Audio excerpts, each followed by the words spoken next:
Buenas noches para todos. Qué alegría en este ambiente de fin de año litúrgico disponernos a nuestro encuentro. Qué bueno disponernos desde ya a renovar el reinado de Cristo en nuestros corazones, en nuestras familias, en toda nuestra comunidad.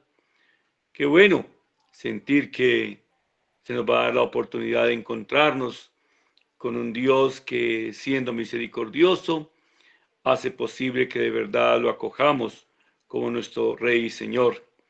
Que nuestra reflexión en el caminar juntos en sinodalidad, en acogida a Cristo Rey, nos acompañe. Que su Santo Espíritu nos guíe en este momento de encuentro. Sean todos bienvenidos. Iniciamos en el nombre del Padre, del Hijo, del Espíritu Santo. Amén. Amén. Muchas gracias, Padre Nachito, y muy buenas noches para todos en esta noche, como lo acaba de decir el Padre Nachito, ya la última semana del año litúrgico, la penúltima, porque precisamente hoy tendremos nuestra lección divina con el Evangelio del próximo domingo, que inicia la última semana del año litúrgico, con la solemnidad de Cristo, Rey del Universo. Bueno, entonces hoy vamos precisamente a iniciar este primer momento de nuestra reflexión de la sinodalidad, de tal manera que podamos dar continuidad a nuestras reflexiones. Hoy, como se había anunciado, vamos a concluir con estos numerales la cuarta parte del documento de del sínodo de la sinodalidad.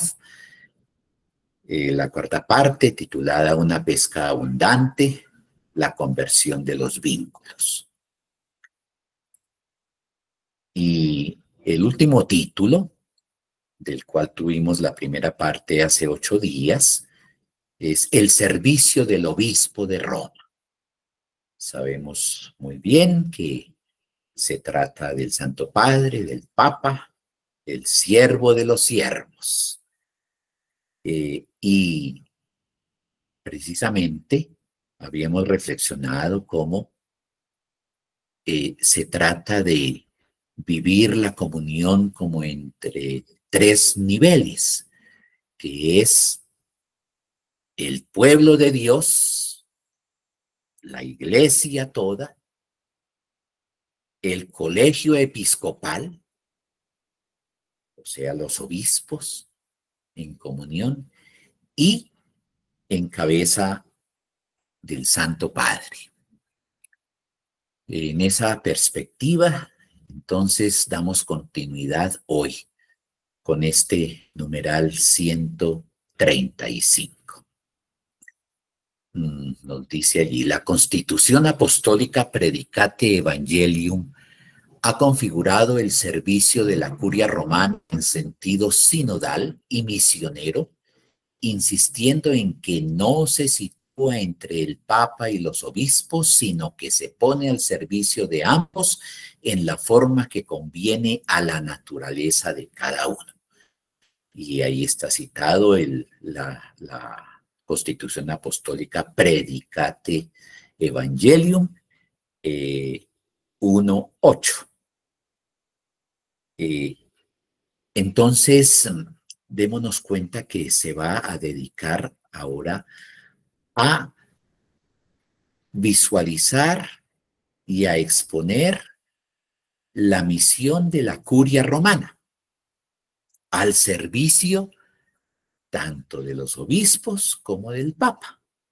No es una instancia externa a ellos, sino que enlaza, es como el vínculo eclesial. Las visitas ad limina apostolorum son el momento culminante de las relaciones de los pastores de las iglesias locales con el obispo de Roma y sus más estrechos colaboradores de la curia romana. Entonces, no sé, yo creo que esa expresión de ad limina apostolorum puede ser nueva para varios de ustedes. ¿De qué se trata? Significa, limina apostolorum significa la tumba de los apóstoles. Se trata de los apóstoles Pedro y Pablo. Siempre había la tradición desde el inicio que para expresar la comunión con Roma, el vínculo con Roma, con el Papa, los obispos iban en peregrinación a visitar las tumbas del primer Papa, de Pedro y de Pablo. Eso se institucionalizó y ahora esas visitas periódicas, que más o menos son cada 5 años, de todos los obispos del mundo, de la iglesia, van los obispos titulares de las diócesis, de las circunscripciones eclesiásticas, van a visitar Roma. Y, por supuesto, allí tienen el vínculo con los dicasterios, que se llama actualmente de la curia romana.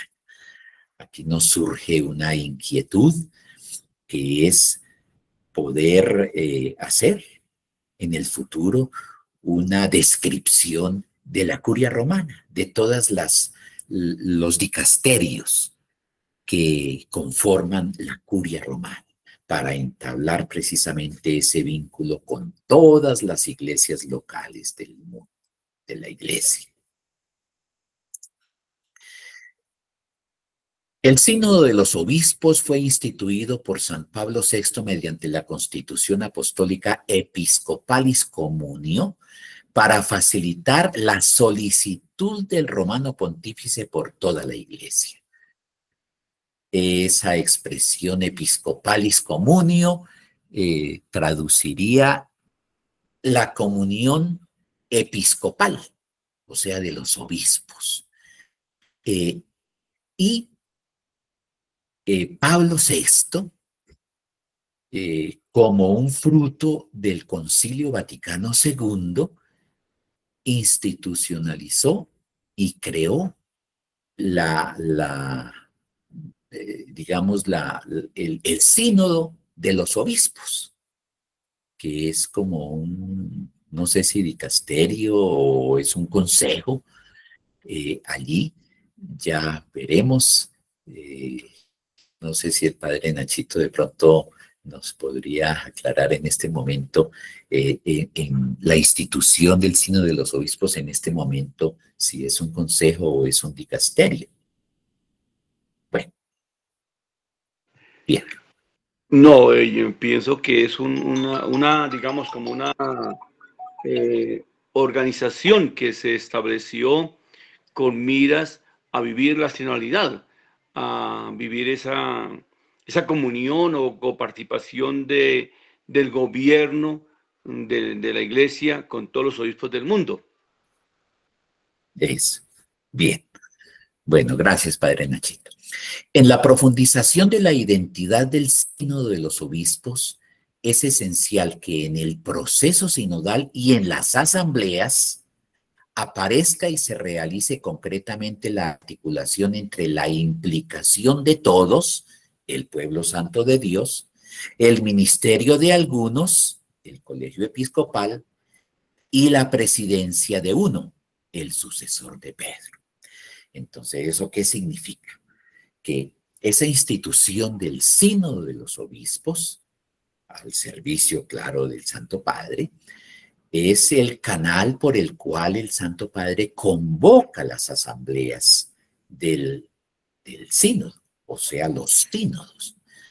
Recordarán algunos que al comenzar toda esta exposición, creo que al comienzo del año, yo hice la exposición de todos los sínodos que ha habido, los 16 sínodos que ha habido y que se han convocado, y que todos los pontífices, desde San Pablo VI, luego San Juan Pablo II, luego Benedicto XVI y, por supuesto, el Papa Francisco. Entonces, eso más o menos creo que son cada 3 años que se han venido convocando los sínodos. Hay los sínodos ordinarios, porque ha habido también sínodos extraordinarios, me parece. Bueno, entonces,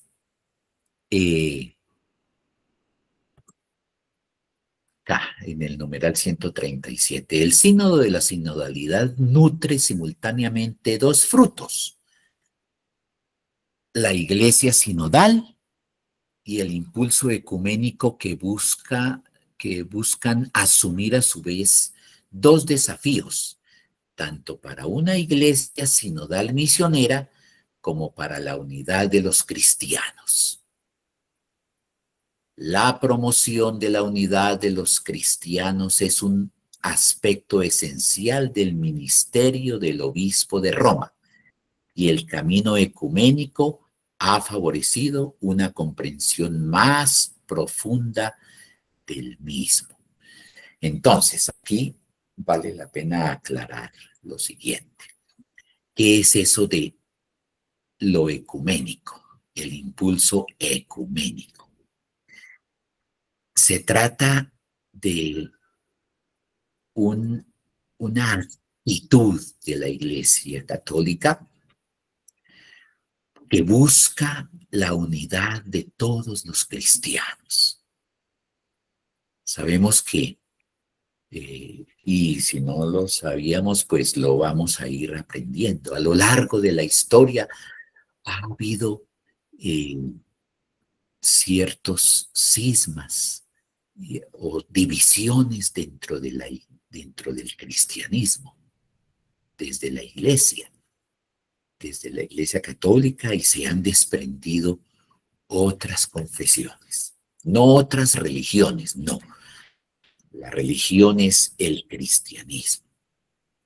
Aquí se nos abre otro campo en el que ya incluso lo había expresado en uno de los encuentros pasados, de poder hacer una descripción de las distintas iglesias cristianas, comenzando por las iglesias de Oriente que están en comunión con Roma, o sea, que hacen parte de la Iglesia Católica, en comunión con el Santo Padre.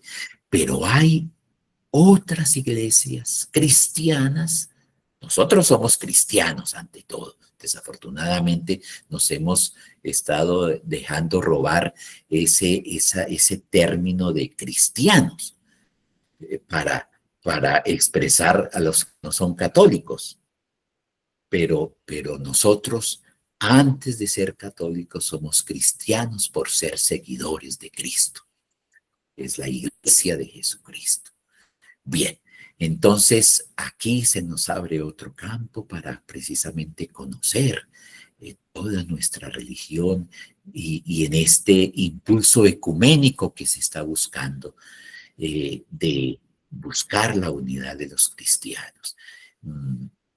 Aquí también una preguntita, Padre Nachito. Yo sé que en enero, con motivo de la fiesta de la conversión de San Pablo, está instituida la Semana de Oración por la Unidad de los Cristianos. ¿Recuerdan, Nachito, cuál es la fecha en enero de la fiesta de la conversión de San Pablo? No recuerdo bien, es como a mediados de Es enero, como ¿no? algo del 25, no sé por qué tengo esa idea que puede ser hacia el 25. Bueno, de todas maneras, en torno a esa fiesta se está instituida la Semana de Oración por la unidad de los cristianos. Bien. Este impulso, o sea, el impulso ecuménico, tiene como origen y también fundamento en la carta encíclica de San Juan Pablo II, Ut Unum Sint. Tuve la precaución hoy de ir a ojear virtualmente, ¿no? Esta encíclica, esa expresión Ut Unum Sint, que todos sean uno. Son las palabras del mismo Jesús allá en el discurso de despedida, en la oración sacerdotal, que Jesús le pide a su Padre que todos sean uno, como Jesús y el Padre son uno. Bueno, entonces esa carta encíclica es de 1995 y fue toda la preocupación de San Juan Pablo II para fortalecer el impulso ecuménico, la búsqueda del encuentro dialogal con todas las iglesias cristianas no católicas. La riqueza que representa la participación de delegados fraternos de otras iglesias y comuniones cristianas en la asamblea sinodal nos invita a prestar más atención a las prácticas sinodales de nuestros interlocutores ecuménicos, tanto de Oriente como de Occidente. El diálogo ecuménico es fundamental para desarrollar una comprensión de la sinodalidad y de la unidad de la Iglesia. Entonces, démonos cuenta cómo aquí cobra sentido uno de esos términos que están en el título del sínodo de la sinodalidad, la comunión. Y, por supuesto, basado en la unidad de la Iglesia, la búsqueda siempre de la unidad en la Iglesia. De esto brotan iniciativas muy significativas como la posibilidad de realizar un sínodo ecuménico sobre la evangelización. En la raíz de esta posibilidad está el hecho de que estamos unidos en el único bautismo, del que brota la identidad del pueblo de Dios y el dinamismo de la comunión, la participación y la misión. Ahí están entonces esos tres términos: comunión, participación y misión. Bien, y el último numeral de esta cuarta parte, entonces nos dice: el 2025, año del jubileo, es también el aniversario del primer concilio ecuménico en el que se formuló de manera sinodal el símbolo de la fe que une a todos los cristianos. En preparación y conmemoración conjunta del 1700 aniversario del concilio de Nicea, debería ser una ocasión para profundizar y confesar juntos la fe cristológica y poner en práctica formas de sinodalidad entre los cristianos de todas las tradiciones. Bien, entonces eso también es un acontecimiento muy especial en este año, que este año del jubileo de la esperanza también tiene esa connotación, que es la celebración de los 1700 años de haber sido celebrado o realizado el primer concilio ecuménico, el concilio de Nicea.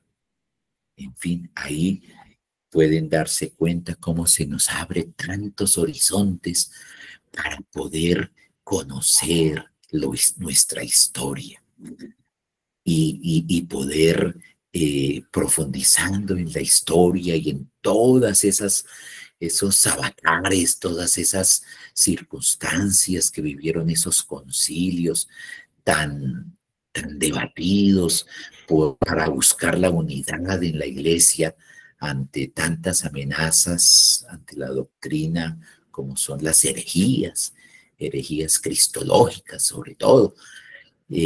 Entonces, ahí tenemos todo un campo para seguir profundizando en el conocimiento de nuestra iglesia. Bien, entonces aquí dejamos la cuarta parte. No sé, Padre Nachito, algún comentario para poder concluir esta primera parte de nuestro encuentro. No, pienso que la iglesia nos sigue motivando porque el esfuerzo ha sido grande, pero no es fácil.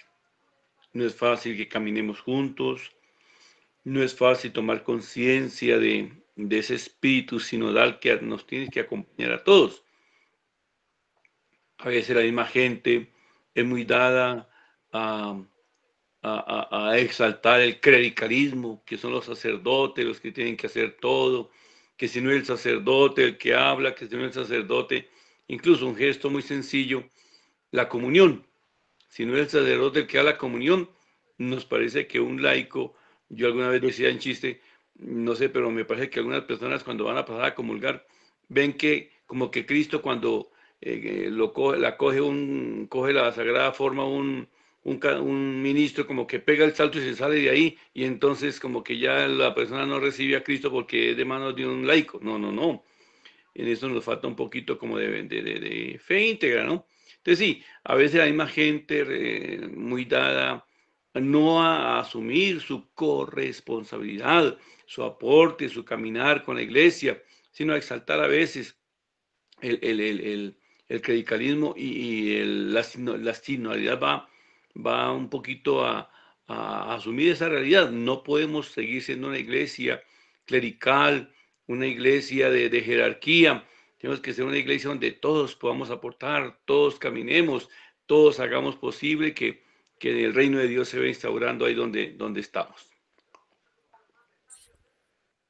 Muchas gracias, Padre Nachito. Sí, entonces espero que estas reflexiones, de pronto que aparecen como muy académicas y que pueden ser un poquito pesadas de pronto por el lenguaje, en la lectura, pero que nos van ayudando a familiarizar con los documentos de la iglesia. Muy bien. Entonces nos vamos a disponer para nuestro segundo momento de la lección divina. Entonces, con esta frase de que me dices hoy, Señor, habla que tu siervo escucha, que es el episodio cuando Samuel tuvo la revelación de Dios allá en el templo y que fue conducido por el sacerdote a responderle así a la voz que lo llamaba. Hoy, pues también nos llama las voces de nuestra vida, de las voces de nuestras realidades para escuchar al Señor. Vamos entonces a disponernos para que el Padre Nachito nos inicie con la invocación al Espíritu Santo. Iniciemos entonces tan especial momento de encuentro con Dios, con su palabra, esa palabra que nos llenará de esperanza, esa palabra que nos permitirá culminar lo mejor posible este año e iniciar el nuevo, muy en la presencia de Dios. Iniciemos nuestro momento de acercamiento a la palabra de Dios, en el nombre del Padre, del Hijo, del Espíritu Santo. Amén. Amén. Que venga el gran protagonista de este momento, el que debe guiar toda esta oración, el que debe inspirarla, el que debe darle profundidad, expresividad, el Espíritu Santo.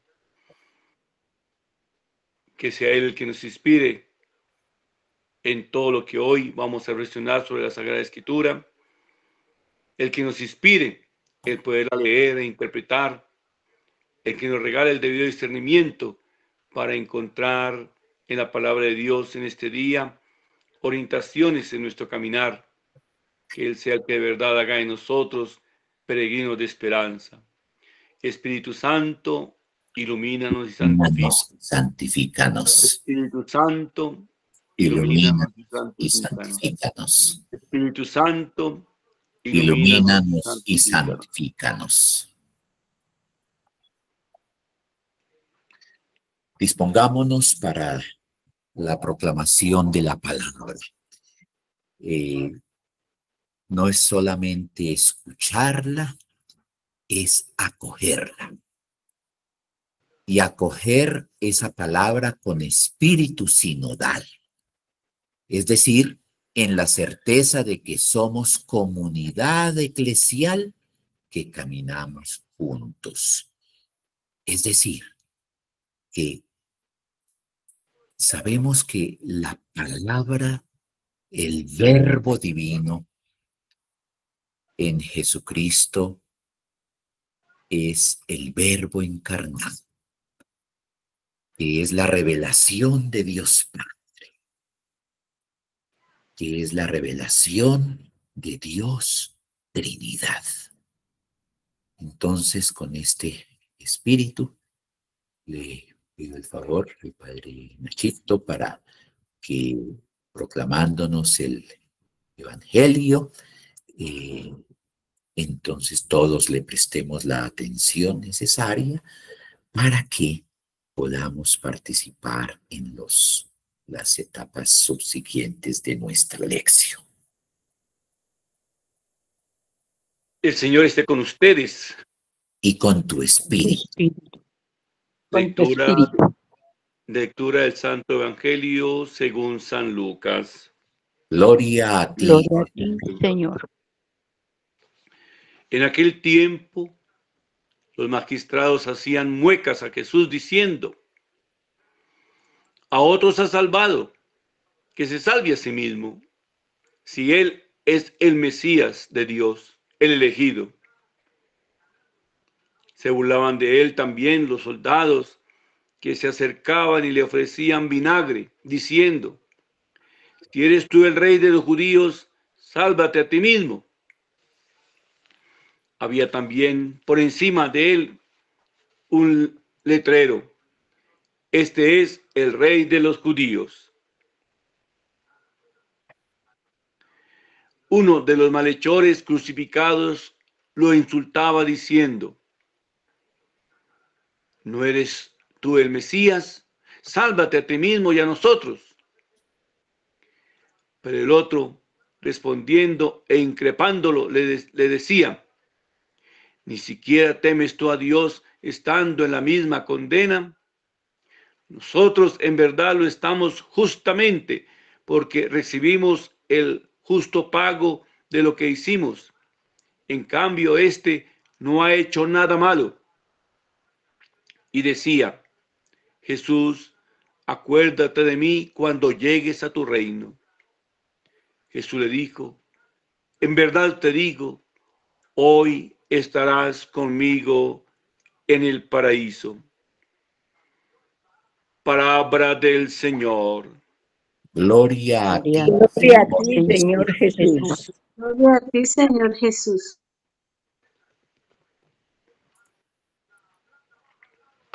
Bueno, recordemos en qué consiste este momento de asimilación.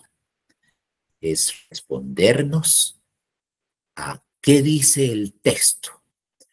Pero ya que lo hemos escuchado, y ojalá algunos hayan alcanzado, hayan podido sacar el ratico durante la jornada para haberlo leído desde la imagen que yo envié desde la mañana, para familiarizarnos con el texto. Se trata ahora de reconstruir el relato que acabamos de escuchar para entenderlo y comprenderlo mejor. Entonces, yo voy a hacer un ejercicio con ustedes basado en unas preguntitas, como en cuatro, no preguntas, sino como horizontes. Bueno, si hablamos del contexto del relato proclamado de Lucas 23, 35, 43, pues es sencillo decir que el contexto es Jesús en la cruz, ya crucificado, ya clavado en la cruz, levantado en alto, y sobre su cabeza un letrero que, en palabras de Lucas, la versión del Evangelio de San Lucas, sencillamente dice: este es el Rey de los judíos. Ya en los otros evangelios, pues hay también otras tradiciones que completan o dan una versión más extensa de lo que decía allí. Pero ese es el contexto en el que nos encontramos. Y el contexto también involucra que habían sido crucificados otros dos malhechores. Y por supuesto, para la gente y para el común de los espectadores, pues los tres eran malhechores y el del centro parecía el peor. Así lo estigmatizaron, digamos. Y por supuesto, en ese contexto aparecen las narraciones de las actitudes de los demás. Entonces, son actitudes como de tres clases de personajes. Los primeros son los magistrados, es decir, la gente prestante, la gente conocedora de la ley, de la palabra, de la religión y hasta de la política del pueblo judío. Y ahí viene entonces la pregunta. A ver quién nos puede decir cuál es la actitud y palabras de quienes están identificados como magistrados ante Jesús crucificado. A ver, comencemos con la actitud. ¿Qué actitud tienen con Jesús? ¿Quién nos dice la palabra con la que es descrito en el relato? La actitud de estos personajes. Sí, buenas noches. Buenas noches. Estaban en una actitud de burla, se burlaban de él. Pero sí, pero la burla, ya lo vamos a ver, eso es de otros personajes, pero el verbo que emplea aquí San Lucas, o que está en el Evangelio de San Lucas, es que los magistrados hacían muecas, utilizan esa palabra, hacían muecas, o sea, gestos grotescos a Jesús. Y las palabras también son precisas. Pues precisamente voy a visualizar en el relato la actitud. Mire, dice, hacían muecas, decían: a otros ha salvado, que se salve a sí mismo si él es el Mesías de Dios, el elegido. Entonces, vea, juegan con esas palabras, con la palabra salvar.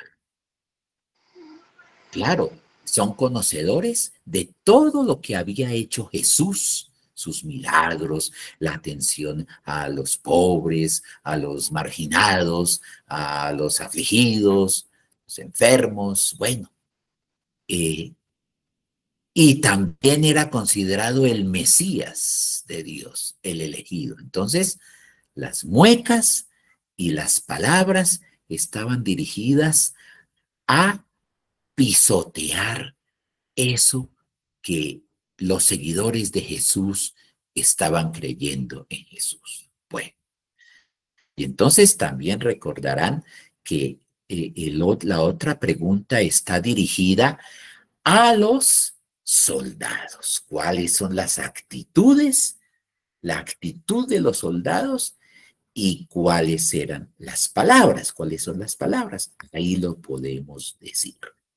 Mire, esos son los que se burlaban. Y se burlaban precisamente diciendo, si eres el rey de los judíos, sálvate a ti mismo. Bueno, ya empiezan a burlarse con el término rey de los judíos. Bien.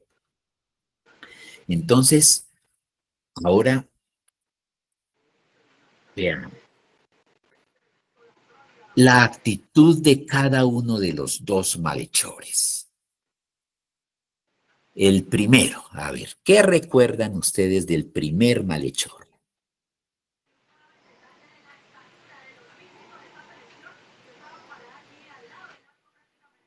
¿Cuál era la actitud?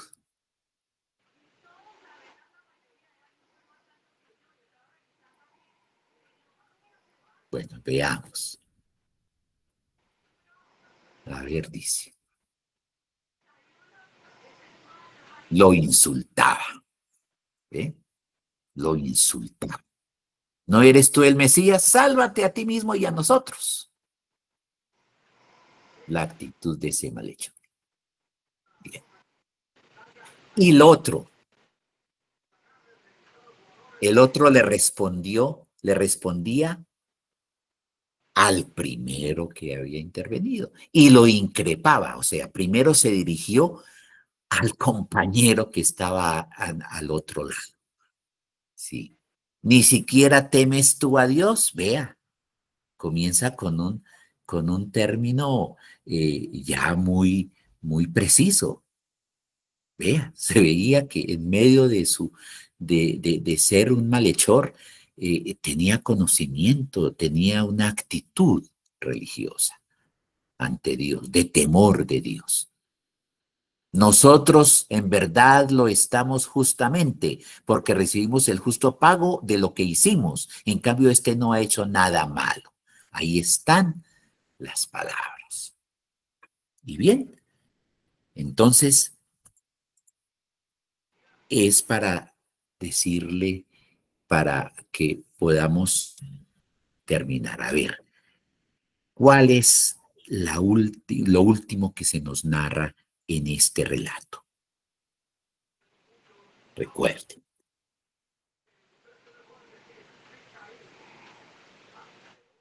A ver. El que dice, y decía Jesús, acuérdate de mí cuando llegues a tu reino. Ah, eso es ya lo último. Pero lo que ahí nos falta, un gozne, como un puente para esas palabras de Jesús, es que este otro malhechor entra a dialogar con Jesús. Acuérdate de mí cuando llegues a tu reino. O sea, una actitud muy diferente a las otras tres actitudes. Muy diferente. Y precisamente Jesús le responde, o sea, Jesús lo acoge en una actitud dialógica, es decir, diálogo, de comunicación, de relación. Y la respuesta de Jesús, en verdad te digo que hoy estarás conmigo en el paraíso. La tradición de la iglesia ve en estas palabras la primera canonización. La primera canonización, o sea, cuando Jesús le dice que se van a encontrar en el reino. Hoy estarás conmigo en el paraíso. Bien, entonces esto para reconstruir nuestro texto.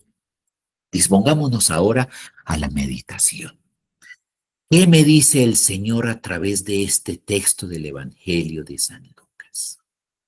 Vea, ya no decimos qué dice el Señor a través del Evangelio, de este fragmento, no. ¿Qué me dice? O sea, que ya implica una interpretación, una acogida en la realidad presente que tenemos.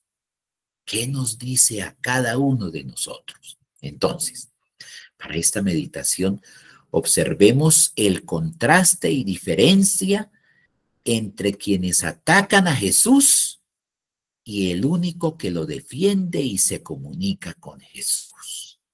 Bien, vea, todos los magistrados, los soldados y el malhechor, el primer malhechor.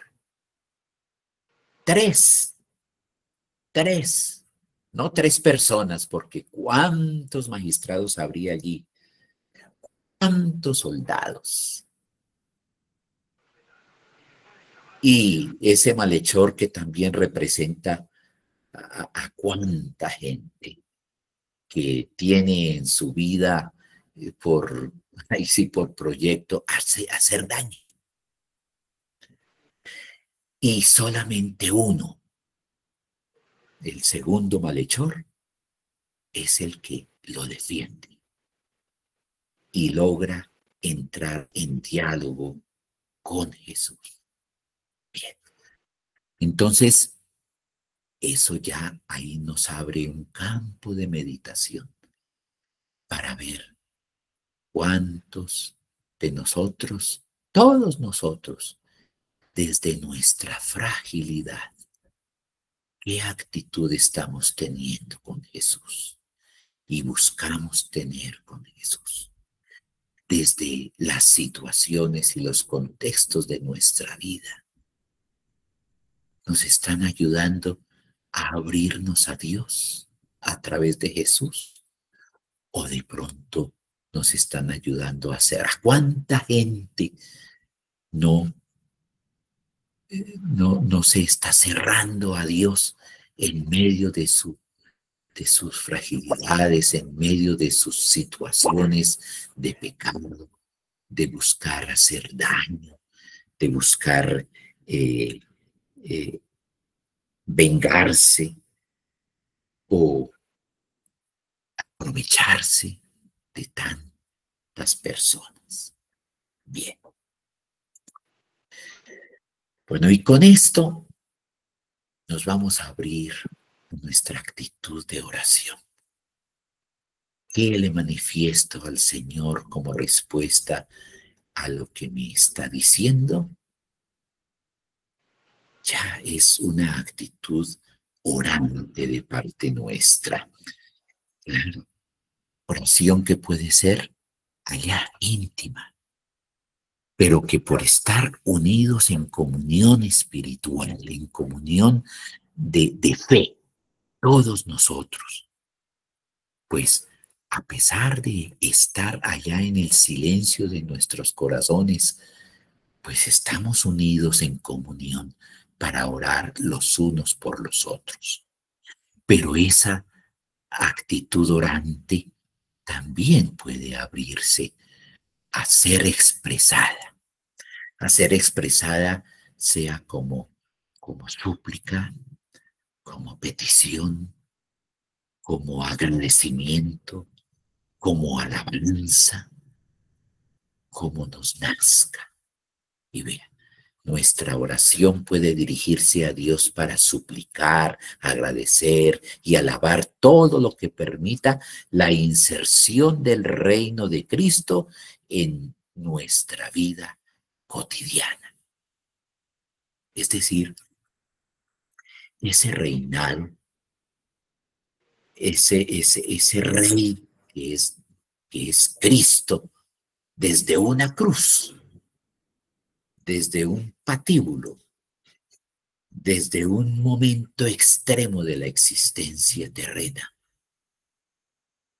Así es el reinado de Jesús, no a la manera mundana, o sea, del boato, de la riqueza material, del ejercicio del poder, del placer, del disfrutar. No, no es esa clase de reinado.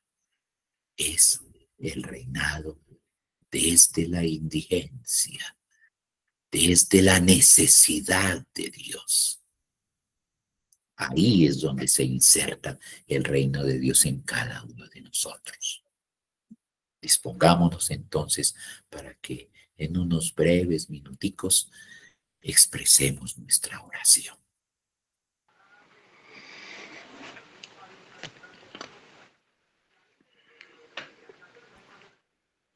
Oh Señor, gracias por tu palabra. Esa palabra que nos recuerda lo importante que es tener a alguien que nos guíe, que nos oriente. Y que mejor que quien nos oriente sea quien vino a servir, entregando la vida. Que mientras unos se burlan, critican, seamos nosotros como el buen ladrón,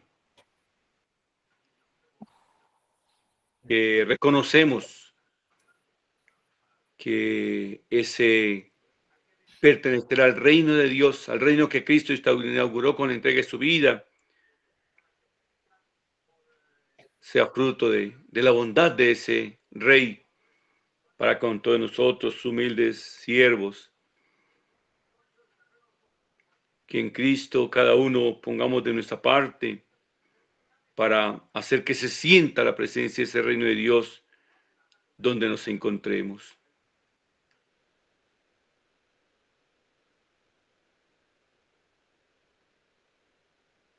Señor, en esta noche y en comunión con todos los hermanos y hermanas que estamos reunidos y también a quienes llegará este registro de nuestro encuentro, quiero suplicarte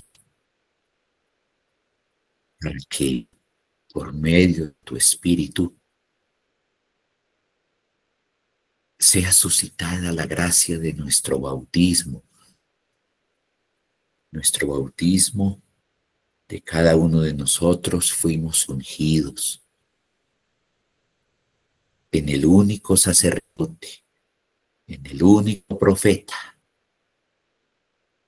y en el único rey. O sea, en Jesús, sacerdote, profeta y rey, tu Hijo, Padre, en Él somos nosotros también ungidos como sacerdotes, profetas y reyes. Que ese reinado de Jesús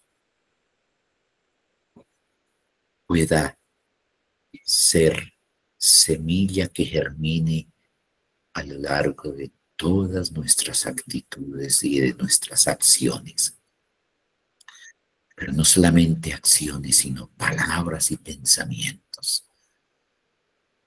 Que por ese reinado de Jesús desde la cruz, seamos cada día convertidos y sanados y limpiados de todas las sombras de pecado que nos pueden seguir acompañando. Ayúdanos, Señor, a seguir adelante con esa palabra que nos envuelve, nos empapa, nos limpia, nos fortalece.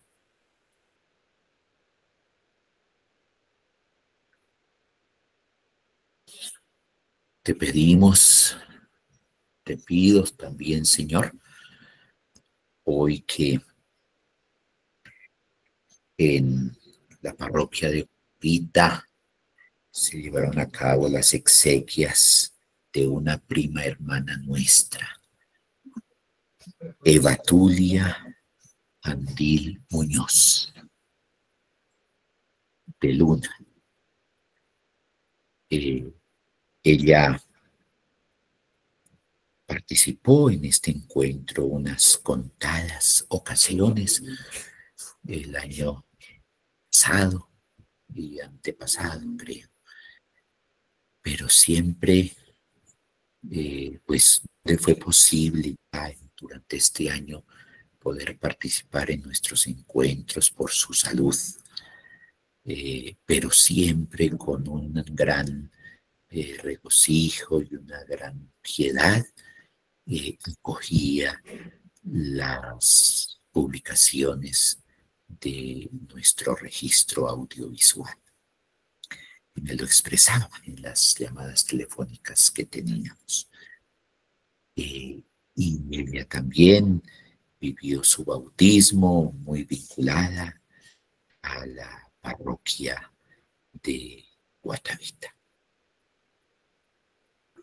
Te pedimos por ella, por toda su familia, sus hijos y todos los demás familiares y amistades. Te lo pedimos, Señor. Te lo pedimos, Señor.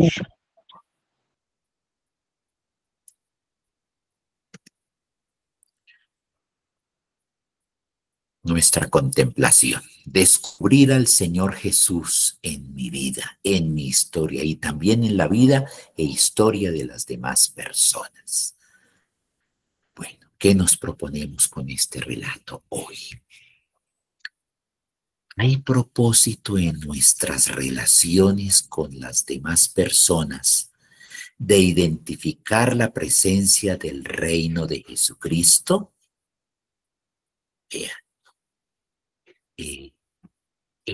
Esa pregunta que nos respondamos. ¿Qué buscamos cuando nos relacionamos con los demás? ¿Cuál es nuestra actitud ante ellos?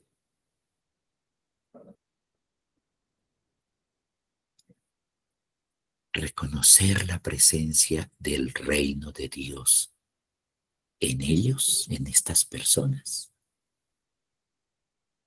O de pronto fijarnos en los defectos que a veces es lo cotidiano y lo tan generalizado.